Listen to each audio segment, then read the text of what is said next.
So Suzanne Steele had, of course, many, many experiences to write about from her experiences in Afghanistan. And what was important to her, and I agree, is that we're just telling these stories. These are the stories that you don't hear on the news. You don't read about them in the paper. They're very personal stories. And Suzanne felt it was very important that we just lay these stories out there. So we met at the very beginning to just have a discussion in terms of, we're looking at an hour-long piece, and how much text do you need for an hour-long piece? I kind of overestimated that because I was thinking of it more in terms of opera and how much on a page fills a certain amount of time on average in opera. When you're dealing with more choral settings, you actually need less text, as we found out. So we kind of talked ballpark about how much poetry we were going to need, when was I going to see things, and we kind of set out that timeline. And then I just kind of waited until she sent me things. So a draft came, one movement came kind of in August last year. Then we had a full draft in December. And my job in that first part, the producing the text part, all the words are Suzanne's, all the stories are Suzanne's, and stories of the people she knew. She's very, very close to all of this material, of course, right? It's very, very meaningful to her in a very deep way that, not that the stories are not going to be meaningful to our audience, but it's a whole different depth for her, right? So she's very, very, very close to this material. And my job, I felt, because I wasn't there, I don't know anyone who's gone to war. My job was to be the emotional distance in the piece. I needed to counterbalance that.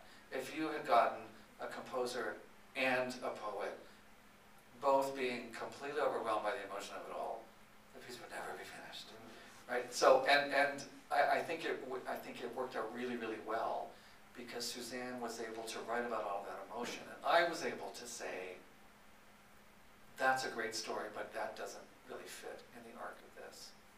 This is perfect, don't change a word. This is too long. This is too short.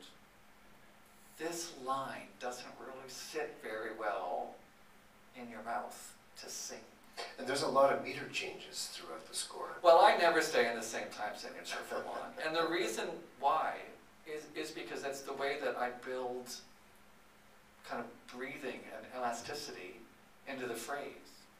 That's how I do that. So, I mean, sometimes it does make any musician crazy. I was going to say singers, but it actually can make any musician crazy. But it's how I get breathing into the piece. So, but I mean, there's no meter in Suzanne's poetry. It's much more free, which as a composer is fantastic, because it gives me the room to kind of think about the rhythm. There isn't a rhythm that's imposed. It can more follow the rhythm and the breathing of the words. So I was able to give that kind of feedback. And we had an extra little step that we had to do, because there was a preview at the High Performance Rodeo in January.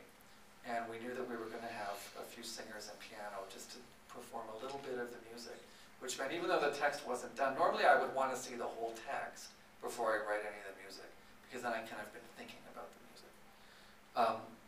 But I had to write a little bit of music that they could perform at the High Performance Rodeo. So I set the first 6 stanzas. That's what was done and ready to go. So I set the first 6 stanzas of the first movement. And so that bit was done. And the rest of it we had to keep shaping. So, I had to say things like, we're using the soprano too much and we're not using the tenor enough. That sort of thing. I'm very much about the structure, the large-scale pacing, what are the layers in this, and also very much about the balance of the musical forces. I want everybody to have a moment to shine. I think that's important. There are so many people who are bringing their talent to this piece and have totally embraced it, that you want everyone to have a moment to shine. You don't want to overuse anyone. You don't want to underuse anyone. You want everyone to have a little moment where they can take a break. So, so there is one movement, although the Cantare Children's Choir is in several movements in some way. There's one movement that's just them with orchestra, where they get to shine. Every one of our cast of soloists has at least one major solo that they get to shine. There's a movement that the orchestra is not playing, and it's just a cappella, the Calgary Philharmonic Chorus. So I had to think about all those things. And so those are the kinds of things where I'd say, this needs to be a tenor aria, not a soprano aria, because we have a soprano aria. That kind of thing.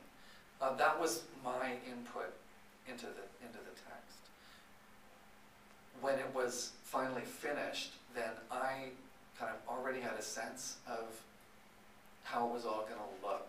I already had ideas of what it was going to sound like.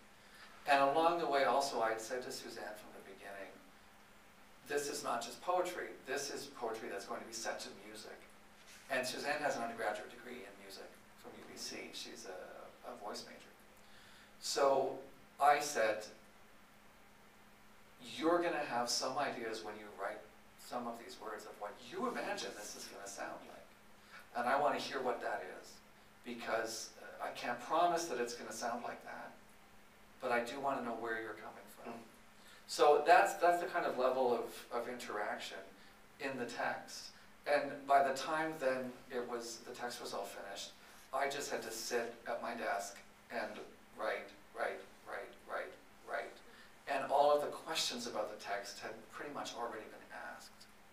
So really it was just about me composing. And as I copied things, I sent them to Suzanne, and she could kind of plunk them at a piano and kind of just get a bit of a sense of how